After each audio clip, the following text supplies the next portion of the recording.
L-Awtorità Maltija għall-Ambjent u l-Ippjanar ġiet irrifjutat il-proposta ta' kumpless turistiku f'Taċen Għawdex. L-applikazzjoni proponiet li jkun hemm estensjoni tal-lukanda għal kumpless li jinkludi numru ta' vilel. L-Awtorità tal-Ippjanar lura fl-2007 kienet irrakkomandat li din l-applikazzjoni ma tkunx milquha. It-Tribunal stqal li l-lukandier ma kellux għalfejn jagħmel l-appell kontra l-ittra tal-Ministru u d-deċiżjoni meħuda mill-MEPA.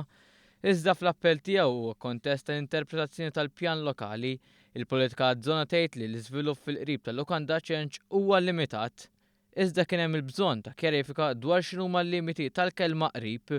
Il-proposta kienet titlob il-bini ta' madwar 15-il villa li ħarsu fuq din il-veduta u madwar 118-il guest room. L-iżvilupp kien se jikkonsisti wkoll minn pixxina u spa.